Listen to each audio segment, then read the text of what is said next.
ನಮಸ್ತೆ ಆತ್ಮೀಯ ವಿದ್ಯಾರ್ಥಿಗಳೇ. ಕೇಶಿರಾಜನ ಶಬ್ದವಾಣಿ ದರ್ಪಣದಲ್ಲಿ ನಾವು ಆಖ್ಯಾತ ಪ್ರಕರಣವನ್ನು ಅಭ್ಯಾಸ ಮಾಡ್ತಾ ಇದ್ವಿ. ಅದರಲ್ಲಿ ನಾವು 6 ಆಖ್ಯಾತ ಪ್ರತ್ಯಯಗಳನ್ನು ಏನು ಅಂದರೆ ಅಲ್ಲಿ ಹೇಳ್ತೀವಿ. ಅಮ್, ಅರ್, ಐ, ಇರ್, ಏನ್, ಇವು ಅನ್ನುವಂಥ 6 ಆಖ್ಯಾತ ಪ್ರತ್ಯಯಗಳ ಕುರಿತು ಕೇಶಿರಾಜ ಅಲ್ಲಿ ಉಲ್ಲೇಖವನ್ನು ಮಾಡ್ತಾನೆ. ಮತ್ತು ಆಖ್ಯಾತ ಪ್ರತ್ಯಯಗಳ ಕುರಿತು ಮುಂದೆ ಕೇಶಿರಾಜ ಏನು ಹೇಳ್ತಾನೆ ಅನ್ನುವಂಥದ್ದನ್ನು ನೋಡೋಣ. ಸೂತ್ರ 230. ವಿನುತ ಗುಣವಚನದೋಳ್ ಸರ್ವನಾಮದೋಳ್ ಸಂಖ್ಯೆಯೋಳ್ ಪ್ರವರ್ತಿಪುವು ಆಖ್ಯಾತ ನಿಯುಕ್ತ ವಿಭಕ್ತಿಗಳ್ ಅವು ಘನತರ ಸಂಸ್ಕೃತ ಗುಣ ಉಕ್ತಿಯೊಳಂ ಅಮರ್ದು ಇರ್ಕುಂ. ಅಂದರೆ ಮುಂದುವರೆದು ಕೇಶಿರಾಜ ಹೇಳ್ತಾನೆ, ಸಾಮಾನ್ಯವಾಗಿ ಧಾತುಗಳ ಮುಂದೆ ಸೇರಬೇಕಾದಂಥ ಆಖ್ಯಾತ ವಿಭಕ್ತಿ ಪ್ರತ್ಯಯಗಳು ಕೆಲವು ವೇಳೆ ಗುಣವಚನ, ಸರ್ವನಾಮ, ಸಂಖ್ಯಾವಾಚಕ ಮುಂದೆ ಹಾಗೂ ಸಂಸ್ಕೃತ ಗುಣವಚನಗಳ ಮುಂದೆ ಸೇರಿ ಕ್ರಿಯಾಪದವನ್ನು ರೂಪಿಸುತ್ತ. ನಾನು ಇಡೀ ಕ್ರಿಯಾಪದವನ್ನು ಮಾಡಬೇಕಾದ್ರೆ ಒಂದು ಪ್ರಕ್ರಿಯೆ ಹೇಳಿದ್ದೆ.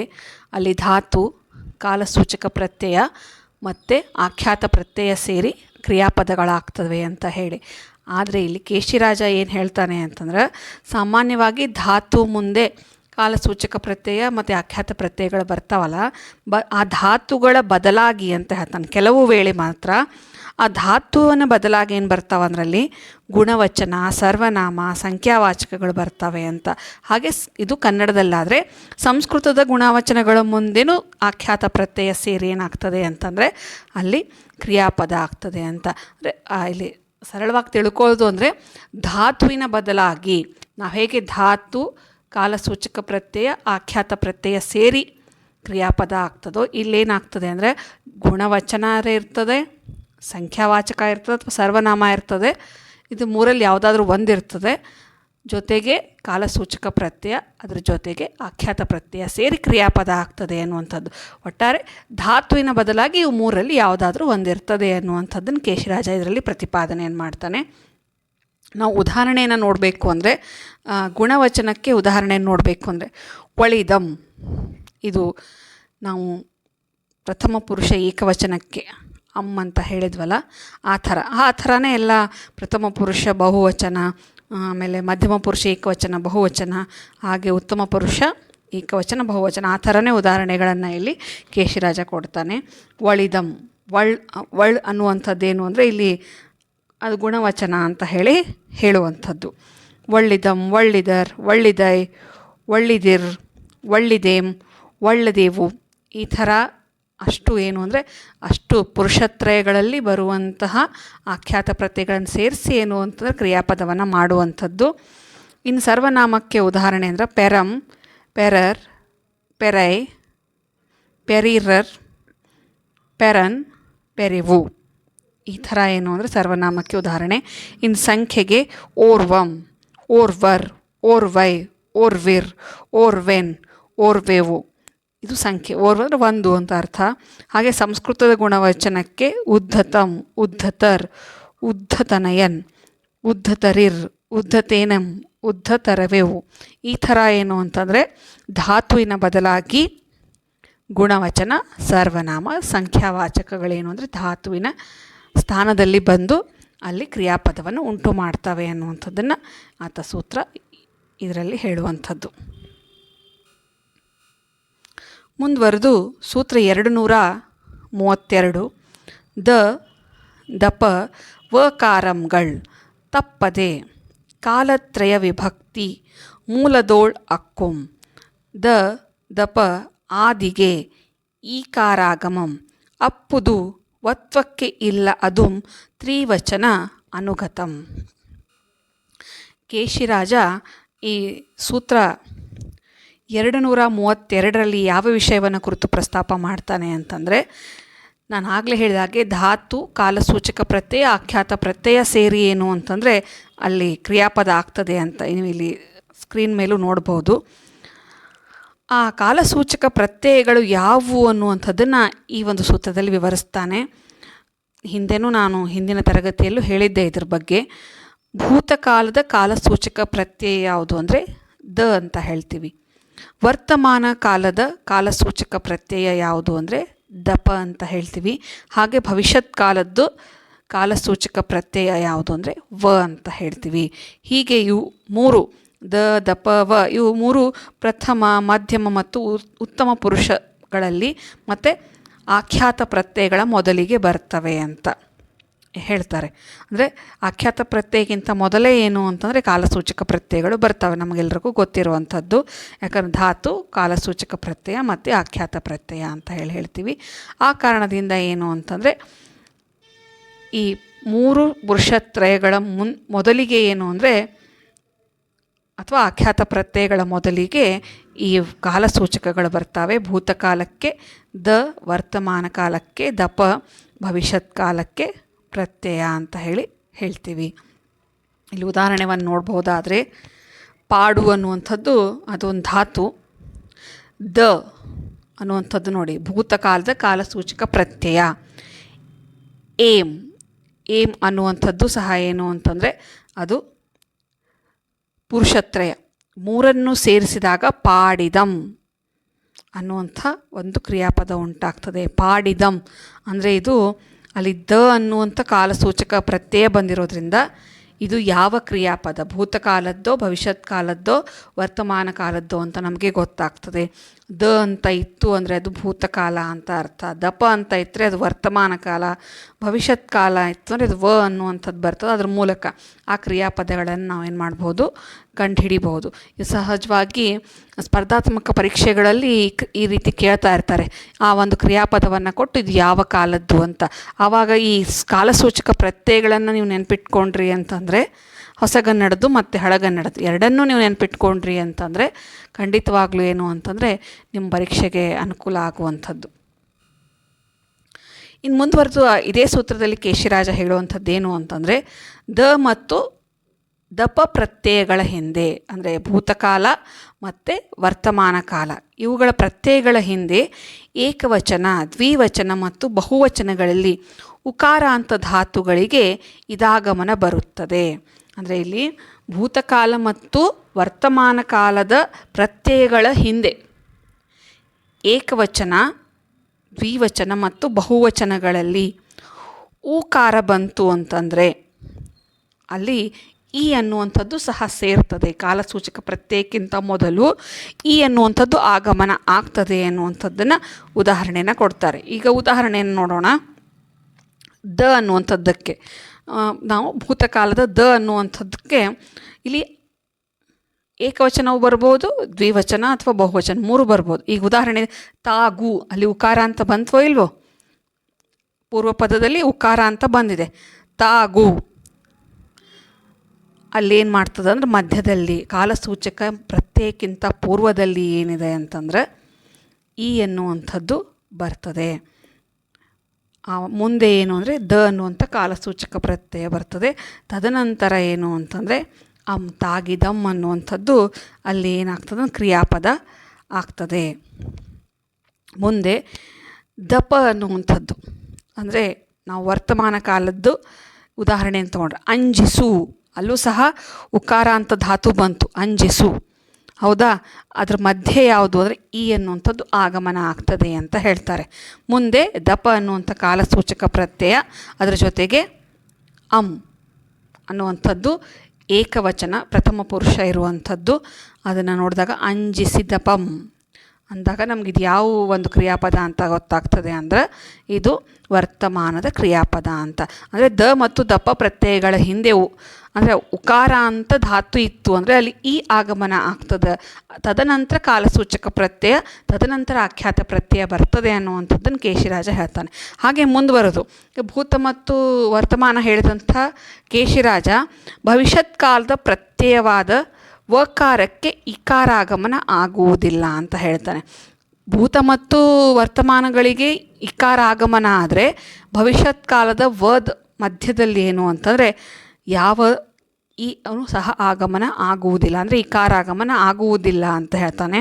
ಉದಾಹರಣೆಗೆ ನಡೆ ಪ್ಲಸ್ ವ ಪ್ಲಸ್ ಇಲ್ಲಿ ನಡೆ ಅನ್ನುವಂಥದ್ದು ಧಾತು ಆದರೆ ಮಧ್ಯ ಈ ಬರ್ತದೆ, ದ ಮತ್ತು ದಪ್ಪಕ್ಕೆ ಈ ಬರ್ತದೆ, ಆದರೆ ಇಲ್ಲಿ ಭವಿಷ್ಯತ್ ಕಾಲದ ವಕ್ಕೆ ಈ ಆಗಮನ ಆಗುವುದಿಲ್ಲ ಅನ್ನುವಂಥದ್ದನ್ನು ಹೇಳ್ತಾನೆ. ಆ ಕಾರಣದಿಂದ ಕಾಲಸೂಚಕ ಪ್ರತ್ಯಯ ಯಾವುದು, ಭವಿಷ್ಯತ್ತಿನ ಕಾಲಸೂಚಕ ಪ್ರತ್ಯಯ ವ ಇದೆ, ಮತ್ತು ಅನ್ನುವಂಥ ಪ್ರಥಮ ಪುರುಷ ಏಕವಚನದ ಆಖ್ಯಾತ ಪ್ರತ್ಯಯ ಇದೆ. ಅದನ್ನು ನೋಡಿದಾಗ ನಡೆವಂ ಅನ್ನುವಂಥದ್ದು ಭವಿಷ್ಯತ್ ಕಾಲದ ಕ್ರಿಯಾಪದ ಅಂತ ಗುರುತಿಸಬಹುದು. ಸರಳವಾಗಿ ಹೇಳೋದಾದ್ರೆ ದಪಗಳಿಗೆ ಇಕಾರಾಗಮ ಆದರೆ ಉಕಾರ ಅಂತ ಶಬ್ದ ಇದ್ದಾಗ ಅಲ್ಲಿ ಈ ಅನ್ನುವಂಥದ್ದು ಆಗಮನ ಆಗ್ತದೆ. ಅದೇ ಭವಿಷ್ಯತ್ ಕಾಲದ ವದ ಮುಂದೆ ಏನು ಅಂದರೆ ಈ ಕಾರಾಗಮನ ಆಗುವುದಿಲ್ಲ ಅನ್ನುವಂಥದ್ದನ್ನು ಈ ಸೂತ್ರದಲ್ಲಿ ಒಟ್ಟು 3 ವಿಷಯಗಳನ್ನು ಏನು ಮಾಡ್ತಾನೆ ಅಂದರೆ ಕೇಶಿರಾಜ ಪ್ರಸ್ತಾಪ ಮಾಡ್ತಾನೆ. ಮುಂದುವರೆದು ಸೂತ್ರ 233 ಪರಿಭಾವಿಸೆ ಕಾಲತ್ರಯ ಪರಿಣಾಮಿಗಳೆನಿಸಿ ನೆಗಳ್ದ 3 ಕ್ರಿಯೆಯೋಳ್ ನಿರುತಂ ಪ್ರತಿನಿಷೇಧ ಕ್ರಿಯೆ ಬರೆ ಭೂತಾರ್ಥದೊಳೆ ಸಲ್ವುದೆಂಬರ್ ಪಿರಿಯರ್. ಕೇಶಿರಾಜ ಮುಂದುವರೆದು ಭೂತ, ವರ್ತಮಾನ ಮತ್ತು ಭವಿಷ್ಯತ್ ಕಾಲದ ಕ್ರಿಯಾಪದಗಳು ಪರಸ್ಪರ ಭಿನ್ನವಾಗಿದ್ದರೂ ಸಹ 3 ಕ್ರಿಯಾಪದಗಳ ನಿಷೇಧ ರೂಪಗಳನ್ನು ರೂಪಿಸಲು, ಅಂದರೆ ವರ್ತಮಾನ ಮತ್ತು ಭವಿಷ್ಯತ್ ಕಾಲದ ಕ್ರಿಯಾಪದಗಳೂ ಸಹ ಭೂತಕಾಲದ ನಿಷೇಧ ಕ್ರಿಯಾಪದದ ರೂಪವನ್ನೇ ಹೋಲುತ್ತವೆ ಅಂತ ಹೇಳ್ತಾರೆ. ಅಂದರೆ ನೋಡಿರಿ, ಈಗ ಭೂತ, ವರ್ತಮಾನ, ಭವಿಷ್ಯತ್ ಕಾಲದ ಕ್ರಿಯಾಪದಗಳು ಬೇರೆ ಬೇರೆ ಇರ್ತಾವೆ. ನಾನು ಹೇಳಿದ್ನಲ್ಲ, ಮಾಡಿದಂ, ಮಾಡಿತಪನಂ, ಮಾಡುವೆಂ, ಆ ಥರ 3 ಏನು ಅಂದರೆ ಬೇರೆ ಬೇರೆ ಬರ್ತಾವೆ. ಆದರೆ ಇದೇ ನಿಷೇಧ ರೂಪ ಇದ್ದಾಗ, ನಾವು ವ್ಯಾಕರಣ ಕಲಿಬೇಕಾದ್ರೆ ವಿದ್ಯಾರ್ಥಕ ಪದ, ನಿಷೇಧ ಪದ ಮತ್ತು ಸಂಭವನಾರ್ಥ ಪದ ಅಂತ ಕರಿತೀವಿ. ಅಂದರೆ ನಿಷೇಧ ರೂಪ, ಸಂಭವನಾರ್ಥ ರೂಪ ಮತ್ತು ವಿದ್ಯಾರ್ಥಕ ರೂಪ ಅಂತ ಹೇಳಿ ನಾವು ಕಲಿತೀವಿ. ಅಂಥ ಸಂದರ್ಭದಲ್ಲಿ ನಿಷೇಧ ರೂಪ ಬಂದಂಥ ಸಂದರ್ಭದಲ್ಲಿ ಈ 3 ಕ್ರಿಯಾಪದಗಳ ನಿಷೇಧ ರೂಪ ಒಂದೇ ಆಗಿರ್ತದೆ ಅನ್ನುವಂಥದ್ದನ್ನು ಕೇಶಿರಾಜ ಹೇಳ್ತಾರೆ. ನಿಮ್ಗೊಂದು ಸ್ವಲ್ಪ ಗೊಂದಲ ಆದರೂ ಇಲ್ಲಿ ಉದಾಹರಣೆ ಮೂಲಕ ಹೇಳ್ತೀನಿ ನೋಡಿ. ಈಗ ಉದಾಹರಣೆ, ಭೂತಕಾಲಕ್ಕೆ ಆತ ಮಾಡಿದಂ ಇದೊಂದು ಕ್ರಿಯಾಪದ. ಇದರ ನಿಷೇಧ ರೂಪ ಏನಾಗ್ತದಂದ್ರೆ ಆತ ಮಾಡಂ ಅಂದರೆ ಮಾಡುವುದಿಲ್ಲ ಅಂತ ಅರ್ಥ, ಆತ ಮಾಡಂ ಮಾಡುವುದಿಲ್ಲ ಅನ್ನುವಂಥ ಅರ್ಥವನ್ನು ಕೊಡ್ತದೆ. ಸರಿ, ಭೂತಕಾಲದ ಆತ ಮಾಡಿದಂ ಮಾಡಿ ಮುಗಿಸಿದಾನೆ, ಮಾಡೋದಿಲ್ಲ ಅನ್ನೋದಕ್ಕೆ ಮಾಡಂ ಮಾಡೋದಿಲ್ಲ ಅಂತ ಅರ್ಥ ಬರ್ತದೆ. ಅದೇ ರೀತಿ ವರ್ತಮಾನ ಕಾಲದ ದಪ ಇದ್ದಾಗ ಆತ ಮಾಡಿದಪ ಇದು ಒಂದು ಸಾಮಾನ್ಯ ಕ್ರಿಯಾಪದ. ಆದರೆ ಇದರ ನಿಷೇಧ ರೂಪ ಏನಾಗ್ತದೆ ಅಂತಂದಾಗ ಅದೂ ಸಹ ಭೂತಕಾಲದ ಆತ ಮಾಡಂ ಅನ್ನುವಂಥದ್ದೇ ಆಗ್ತದೆ ಅನ್ನುವಂಥದ್ದನ್ನು ಕೇಶಿರಾಜ ಹೇಳ್ತಾನೆ. ಮುಂದುವರೆದು ಹಾಗಾದ್ರೆ ಭವಿಷ್ಯತ್ ಕಾಲ ಅಂತಂದಾಗ ಆತ ಮಾಡುವಂ ಅನ್ನುವಂಥ ಸಾಮಾನ್ಯ ಕ್ರಿಯಾಪದ ಇದ್ದಾಗಲೂ ಭವಿಷ್ಯತ್ ಕಾಲದ್ದು ಅದರ ನಿಷೇಧ ರೂಪ ಏನಾಗ್ತದೆ ಅಂದರೆ ಮತ್ತೆ ಅದೇ ಭೂತಕಾಲದ ಆತ ಮಾಡಂ ಅನ್ನುವಂಥದ್ದು. ಅಂದರೆ ಈ 3 ಕ್ರಿಯಾಪದಗಳು ಭಿನ್ನವಾಗಿದ್ದರೂ ಸಹ ನಿಷೇಧ ರೂಪ ಬಂದಾಗ ನಾವು ಭೂತಕಾಲದ ಕ್ರಿಯಾಪದವನ್ನೇ, ನಿಷೇಧ ರೂಪದ ಕ್ರಿಯಾಪದವನ್ನೇ 3 ಕಾಲಗಳಿಗೂ ಬಳಸ್ತೀವಿ ಅಂತ. ಉದಾಹರಣೆಯನ್ನು ನೀವು ಗಮನಿಸಿದಾಗ 3ಕ್ಕೂ ನೋಡ್ರಿ, ನೀವು 3ಕ್ಕೂ ನಿಷೇಧ ರೂಪ ಏನಿದೆ, ಆತ ಮಾಡಂ ಅಂತ ಇದೆ. ಅದೇ ನೀವು ಈ ಕಡೆ ನೋಡಿದಾಗ ಆತ ಮಾಡಿದಂ, ಆತ ಮಾಡಿದಂ, ಆತ ಮಾಡುವಂ ಇವು ಸಾಮಾನ್ಯ ಕ್ರಿಯಾಪದಗಳಾದರೆ ಇದರ ನಿಷೇಧ ರೂಪ ಮಾತ್ರ ಭೂತಕಾಲದ್ದೇ 3ಕ್ಕೂ ಅನ್ವಯ ಆಗ್ತದೆ ಅನ್ನುವಂಥದ್ದನ್ನು ಕೇಶಿರಾಜ ವಿವರಣೆಯನ್ನು ಕೊಡ್ತಾನೆ. ಅಂದರೆ ಇಲ್ಲಿ ಹಳೆಗನ್ನಡದಲ್ಲಿ ನಿಷೇಧ ರೂಪದ ಆಖ್ಯಾತ ಪ್ರತ್ಯಯ 3 ಕಾಲ ಮತ್ತು 3 ಲಿಂಗಗಳಲ್ಲಿ ಬದಲಾಗುವುದಿಲ್ಲ ಅಂತ ಹೇಳ್ತಾನೆ. ಇಲ್ಲಿ ಯಾವುದೇ ಲಿಂಗಗಳೂ ಇರಲಿ ಸಹ, ಸ್ತ್ರೀಲಿಂಗ, ಪುಲ್ಲಿಂಗ, ನಪುಂಸಕಲಿಂಗ ಇರಲಿ ಅಥವಾ ಕಾಲಸೂಚಕಗಳು ವರ್ತಮಾನ, ಭವಿಷ್ಯತ್ತು ಮತ್ತು ಭೂತ 3 ಯಾವುದೇ ಇದ್ದರೂ ಸಹ ಆ ಆಖ್ಯಾತ ಪ್ರತ್ಯಯದ ನಿಷೇಧ ರೂಪ ಮಾತ್ರ ಏನು ಅಂದರೆ ಬದಲಾಗೋದಿಲ್ಲ ಅಂತ. ನಿಷೇಧ ರೂಪದಲ್ಲಿ ಅದು ಬದಲಾಗೋದಿಲ್ಲ ಅನ್ನುವಂಥದ್ದನ್ನು ಹೇಳ್ತಾನೆ. ಇನ್ನೊಂದು ನಿಮ್ಗೆ ಸರಳವಾಗಿ ನಾವು ಹೇಳಬೇಕಾದ್ರೆ ಹೊಸಗನ್ನಡದಲ್ಲಿ ನೋಡ್ರಿ, ನೀವು ಮಾಡುವುದಿಲ್ಲ ಅನ್ನುವಂಥ ಒಂದು ಕ್ರಿಯಾಪದವನ್ನು ನಾವು ಬಳಸ್ತೀವಿ ನಿಷೇಧ ರೂಪದಲ್ಲಿ. ಮಾಡುವನು, ಮಾಡುವಳು, ಮಾಡುವುದು ಇದು ಸಾಮಾನ್ಯ ಕ್ರಿಯಾಪದ. ಆದರೆ ನಿಷೇಧ ರೂಪ ಅಂತ ಬಂದಾಗ ನೋಡಿ, ಅವನು ಮಾಡುವುದಿಲ್ಲ, ಅವಳು ಮಾಡುವುದಿಲ್ಲ. ಅದು ಮಾಡುವುದಿಲ್ಲ ಅಂತಲೇ ಬಳಸ್ತೀವಿ ಹೊರತು ಲಿಂಗಗಳಿಗೆ ತಕ್ಕಂತೆ ಅದು ಬದಲಾಗುವುದಿಲ್ಲ. ಇಲ್ಲಿ ಮಾಡುವುದಿಲ್ಲ ಅನ್ನುವಂಥದ್ದೇ ನಿಷೇಧ ರೂಪದ ಒಂದು ಕ್ರಿಯಾಪದ ಇದೆಯಲ್ಲ, ಇದು ಮೂರೂ ಕಾಲಗಳಿಗೂ ಮೂರೂ ಲಿಂಗಗಳಿಗೂ ಒಂದೇ ರೀತಿ ಬರ್ತದೆ ಹೊರತು ಅಲ್ಲಿ ಬದಲಾಗುವುದಿಲ್ಲ ಅಂತ ಹೇಳ್ತಾನೆ. ಇದು ಕಾಲಗಳಿಗೂ ಅನ್ವಯಿಸ್ತದೆ. ಆಖ್ಯಾತ ಪ್ರತ್ಯಯಗಳು ಪುರುಷತ್ರಯಗಳು ಅಂದರೆ ಉತ್ತಮ, ಮಧ್ಯಮ ಹಾಗೂ ಪ್ರಥಮ ಪುರುಷಗಳಿಗೆ ಸಂಬಂಧಿಸಿರುತ್ತದೆ ಎಂದು ಕೇಶಿರಾಜ ಈ ಸೂತ್ರದಲ್ಲಿ ಹೇಳ್ತಾನೆ. ಅಂದರೆ ಇದು ಕೇವಲ ನಾನು ಆಗಲೇ ಹೇಳಿದಂಗೆ ಆಖ್ಯಾತ ಪ್ರತ್ಯಯಗಳು ಎದಕ್ಕೆ ಪುರುಷತ್ರಯಗಳಿಗೆ ಅನುಗುಣವಾಗಿ ಬದಲಾಗ್ತವೆ ಹೊರತು ಅದರ ನಿಷೇಧ ರೂಪ ಮಾತ್ರ ಏನು ಅಂದರೆ ಒಂದೇ ಆಗಿರ್ತದೆ ಅನ್ನುವಂಥದ್ದನ್ನು ಕೇಶಿರಾಜ ಈ ಸೂತ್ರದಲ್ಲಿ ಹೇಳ್ತಾನೆ. ಇನ್ನು ಮುಂದುವರೆದು ಸೂತ್ರ 234.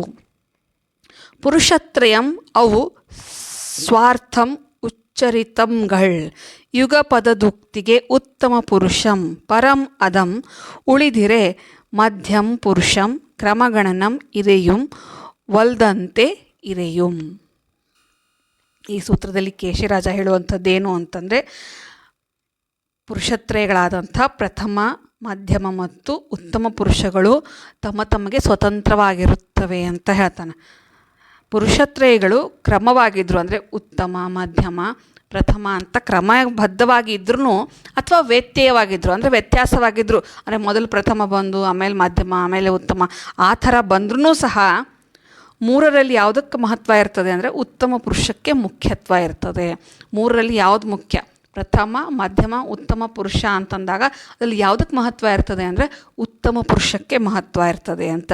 ಇನ್ನು ಪ್ರಥಮ ಮತ್ತು ಮಧ್ಯಮ ಪುರುಷಗಳನ್ನು ಎರಡೇ ತಗೊಂಡು ಅವನು ಕ್ರಮವಾಗಿ ಅಥವಾ ವ್ಯತ್ಯಯವಾಗಿ ಮಾಡಿದಾಗಲೂ ಸಹ ನಾವು ಮಧ್ಯಮ ಪುರುಷಕ್ಕೆ ಮಹತ್ವವನ್ನು ಕೊಡ್ತೀವಿ. ಅಲ್ಲಿ ಮಧ್ಯಮ ಪುರುಷನೇ ಮಹತ್ವ. ಯಾವುದು? ಪ್ರಥಮ ಪುರುಷ ಮತ್ತು ಮಧ್ಯಮ ಪುರುಷ ಇದ್ದಾಗ ನಾವು ಮಧ್ಯಮ ಪುರುಷಕ್ಕೆ ಮಹತ್ವವನ್ನು ಕೊಡ್ತೀವಿ. ಪ್ರಥಮ ಪುರುಷ ಒಂದೇ ಇರಬೇಕಾದ್ರೆ ಅದಕ್ಕೆ ಮಹತ್ವ ಇರೋದಿಲ್ಲ ಅನ್ನುವಂಥದ್ದನ್ನು. ಮೂರೂ ಇದ್ದಾಗ ಪ್ರಥಮ, ಉತ್ತಮ, ಮಧ್ಯಮ ಇದ್ದಾಗ ಉತ್ತಮಕ್ಕೆ ಮಹತ್ವ ಕೊಟ್ಟರೆ, ಪ್ರಥಮ ಮತ್ತು ಮಧ್ಯಮ ಇದ್ದಾಗ ನಾವು ಮಧ್ಯಮಕ್ಕೆ ಮಾತ್ರನೇ ಮಹತ್ವ ಕೊಡ್ತೀವಿ. ಪ್ರಥಮ ಪುರುಷ ಕೇವಲ ಇದ್ದಾಗ ಅದಕ್ಕೆ ಮಹತ್ವ ಇರೋದಿಲ್ಲ ಅನ್ನುವಂಥದ್ದನ್ನು ಕೇಶಿರಾಜ ಹೇಳ್ತಾನೆ. ಅದಕ್ಕೆ ಉದಾಹರಣೆಯನ್ನು ನೋಡೋಣ.